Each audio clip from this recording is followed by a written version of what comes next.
La merveilleuse fête des crêpes. Découvre les secrets magiques de la Chandeleur. Bonjour à tous les petits gourmands et les grands rêveurs.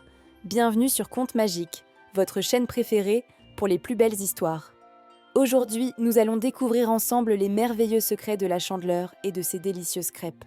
Avant de commencer cette aventure savoureuse, pensez à vous abonner et à activer la cloche pour ne manquer aucune de nos histoires enchantées. Et maintenant, installez-vous confortablement, car notre voyage au pays des crêpes dorées commence. Partie 1. Le réveil d'un matin de février.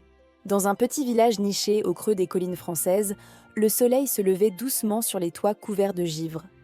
C'était le 2 février, une journée très spéciale que tous les enfants du village attendaient avec impatience depuis des semaines. Le petit Théo ouvrit les yeux dans sa chambre décorée d'étoiles et sentit immédiatement une odeur délicieuse qui montait de la cuisine. Il sauta de son lit, enfila ses chaussons et dévala l'escalier en bois qui craquait sous ses petits pieds pressés. Dans la cuisine baignée de lumière dorée, sa grand-mère Marguerite était déjà affairée devant le grand fourneau de fonte. Elle portait son plus beau tablier, celui avec les petites fleurs bleues qu'elle réservait pour les occasions spéciales. Théo courut se blottir dans les bras de sa grand-mère qui sentait bon la vanille et le beurre fondu. Elle déposa un baiser sur son front et lui souhaita une joyeuse Chandeleur avec son sourire le plus tendre. Le petit garçon regarda autour de lui et vit que la table était couverte d'ingrédients mystérieux et colorés. Des œufs brillants, de la farine blanche comme la neige, du lait crémeux et du beurre doré attendirent sagement. Partie 2. Les secrets de grand-mère Marguerite. Théo s'assit sur le grand tabouret en bois et demanda à sa grand-mère pourquoi ce jour était si particulier. Marguerite s'installa près de lui et commença à raconter l'histoire merveilleuse de cette fête ancienne avec des étoiles dans les yeux. Il y a très très longtemps, lui expliqua-t-elle, les gens célébrèrent le retour de la lumière après les longs mois sombres de l'hiver. Ils allumaient des chandelles et préparaient des galettes rondes et dorées comme le soleil qu'ils espéraient de revoir bientôt. Les crêpes sont rondes et jaunes pour ressembler au soleil qui nous réchauffe et nous éclaire, continua la grand-mère. En les préparant, les familles faisaient des vœux pour que la nouvelle année soit douce et généreuse en bonheur. Théo écoutait, fasciné par ces histoires du temps jadis où les gens vivaient au rythme des saisons. Il imaginait les familles d'autrefois, réunies autour du feu, partageant ces galettes dorées en riant ensemble. La grand-mère expliqua aussi que le mot « chandeleur » venait des chandelles que l'on allumait ce jour-là dans les églises. Ces petites flammes représentaient l'espoir et la lumière qui chassaient les ténèbres de l'hiver froid. Partie 3. La magie de la pâte dorée. Il était temps de passer à la préparation et Théo trépignait d'impatience sur son tabouret. Sa grand-mère lui tendit un grand tablier à sa taille et l'attacha soigneusement dans son dos avec un nœud. Dans un grand saladier en faïence bleue, ils versèrent d'abord la farine qui forma une petite montagne blanche et douce. Théo creusa un puits au centre avec ses doigts, exactement comme sa grand-mère le lui montrait avec patience.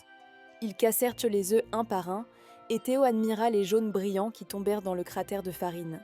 Puis vint le lait, versé doucement en un mince filet régulier pendant que la grand-mère mélangeait. La grand-mère lui confia le fouet et lui montra comment tourner en faisant de grands cercles pour que la pâte devienne lisse.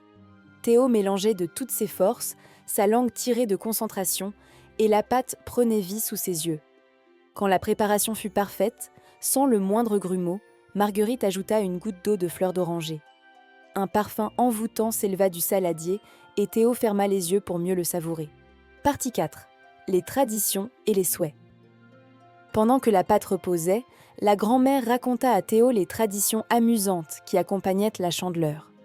Ses yeux pétillaient de malice tandis qu'elle évoquait ses coutumes transmises de génération en génération. Autrefois, lui dit-elle, on faisait sauter la première crêpe en tenant une pièce d'or dans la main gauche. Si la crêpe retombait bien à plat dans la poêle, cela signifiait que la famille aurait de la chance toute l'année. Théo écarquilla les yeux et demanda s'ils pouvaient essayer cette tradition magique ensemble.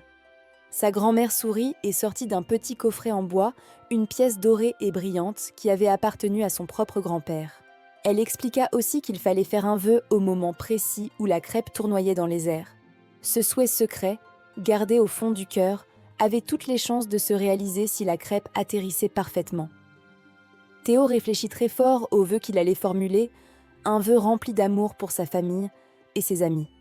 Il ferma les yeux et imagina toutes les belles choses qu'il souhaitait pour les gens qu'il aimait.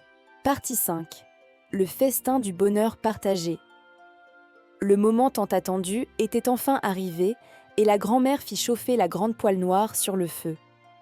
Elle y déposa une noix de beurre qui grésilla joyeusement en fondant et en parfumant toute la cuisine. D'un geste expert, elle versa une louche de pâte qui s'étala en un cercle parfait dans la poêle chaude. La crêpe dora doucement, et quand de petites bulles apparurent à la surface, il fut temps de la retourner. Théo serra fort la pièce dorée dans sa main gauche et ferma les yeux pour formuler son vœu secret. Sa grand-mère lui tendit la poêle et, d'un mouvement du poignet, la crêpe s'envola dans les airs.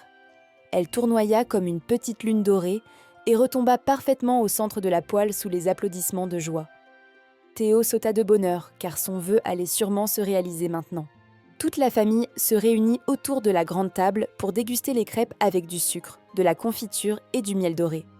Les rires et les sourires remplissaient la maison, et Théo comprit que le plus beau des cadeaux était ce moment partagé. Et voilà comment le petit Théo découvrit la magie de la Chandeleur auprès de sa grand-mère bien-aimée. Cette histoire nous rappelle que les plus belles traditions sont celles qui réunissent et scellent les familles et créent des souvenirs précieux dans nos cœurs. Les crêpes ne sont pas seulement délicieuses, elles sont aussi des petits soleils de bonheur que l'on partage avec ceux qu'on aime. Merci d'avoir regardé cette histoire sur Contes Magiques. N'oubliez pas de mettre un pouce bleu si vous avez aimé cette aventure gourmande et de vous abonner pour découvrir nos prochaines histoires. À très bientôt pour de nouvelles aventures magiques et merveilleuses.